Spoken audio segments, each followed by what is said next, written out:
दूध का कर्ज। बंटू एक गरीब परिवार का लड़का होता है, जहाँ 2 वक्त के खाने और बंटू की स्कूल की फीस दोनों के लिए ही पैसे की कमी होती है। और बंटू के इंटर एग्जाम्स भी नजदीक होते हैं, इसलिए वो खुद अपनी पढ़ाई की खातिर घर घर जाकर सामान बेचना शुरू कर देता है। एक सुबह बंटू थैले में सामान भर के घर से निकलने को तैयार होता है। माँ, खाने के लिए कुछ है? अरे नहीं बेटा, आज शाम को पापा लेकर आएंगे। हाँ, माँ की बात पर बंटू भूखे पेट ही सामान बेचने निकल जाता है। वो सुबह से शाम तक घर घर जाकर सामान बेचता है, लेकिन अब भूख प्यास की वजह से काम करना मुश्किल हो जाता है। इस तरह काम पूरा नहीं हो पाएगा। और अगर बीमार पड़ गया तो एग्जाम्स के पहले फीस कैसे इकट्ठा करूंगा? ऐसा करता हूँ, अगले घर खाने के लिए कुछ मांग लेता हूँ। इसी के साथ बंटू आगे जाकर एक घर की बेल बजाता है, जिस पर निम्मी दरवाजा खोलती है। क्या हुआ? निम्मी को देख बंटू एक गिलास पानी के आगे उससे कुछ नहीं मांग पाता। निम्मी उसे दरवाजा पर खड़ा छोड़ घर के अंदर चली जाती है और कुछ देर में एक बड़ा गिलास दूध लेकर बाहर आती है। ये देखकर बंटू हैरान रह जाता है। ये लो। अब प, पर मैंने तो पानी मांगा था। देखने से साफ पता चल रहा है कि तुम्हें भूख लगी है। इससे तुम्हें आगे काम करने की ताकत मिलेगी बेटा, पी लो। बंटू दूध पी लेता है। इसके लिए मैं आपको क्या दे सकता हूँ? तुम्हें मुझे कुछ देने की जरूरत नहीं है। माँ ने हमेशा सिखाया है कि इंसानियत की कोई कीमत नहीं होती। निमी की बात बंटू के दिल में घर कर लेती है। वो वहां से चला तो जाता है, लेकिन ये बात हमेशा के लिए याद रखता है। रात को घर पहुंचकर बंटू पैसों की गिनती शुरू कर देता है। स्कूल की फीस भरने के लिए तो ये पैसे बहुत ही कम है।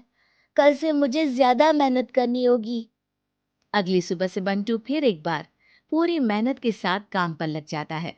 देखते ही देखते कुछ समय बीतता है और अपनी मेहनत से बंटू एग्जाम्स के पहले ही स्कूल फीस भर देता है। अब मैं भी एग्जाम्स दे पाऊंगा और फिर मेडिकल कॉलेज में जाकर बहुत बड़ा डॉक्टर बनूंगा।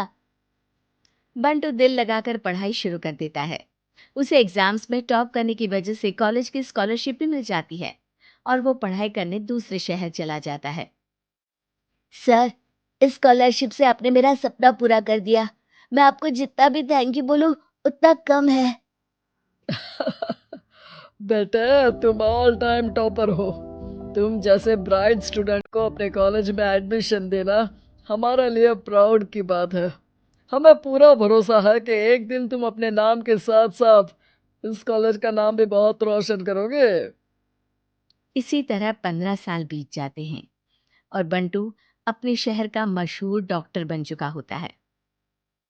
डॉक्टर, एक लेडी का कॉम्प्लिकेटेड केस आया है, जिस पर स्टडी करने के लिए सीनियर डॉक्टर ने सबको मीटिंग रूम में बुलाया है। और केस की डिटेल्स क्या है?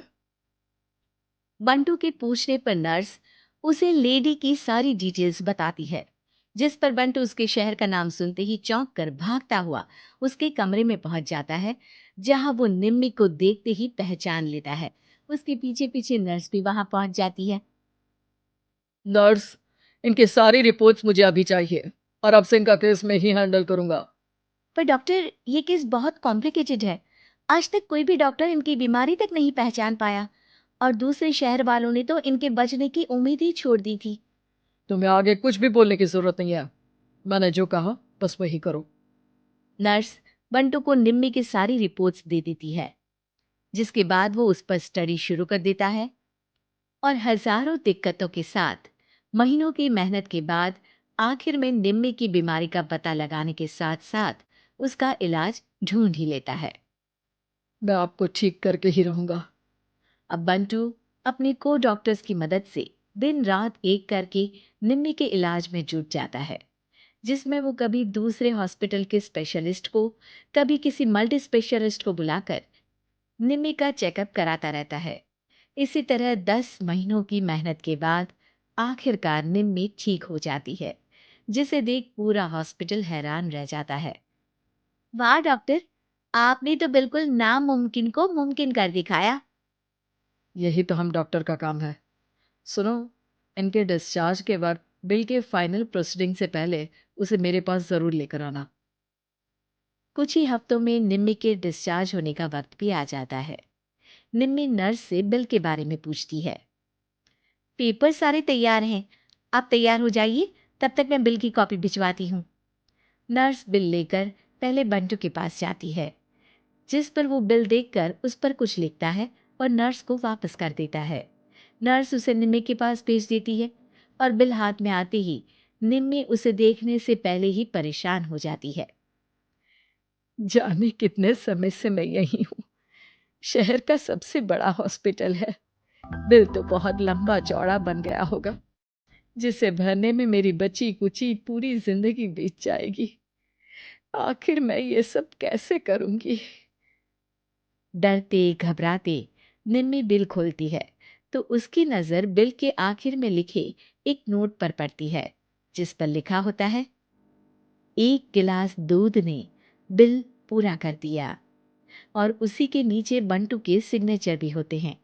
ये पढ़कर निम्मी की आंखों से खुशी के आंसू बहने लगते हैं और भगवान का शुक्रिया अदा करके वो वहां से चली जाती है।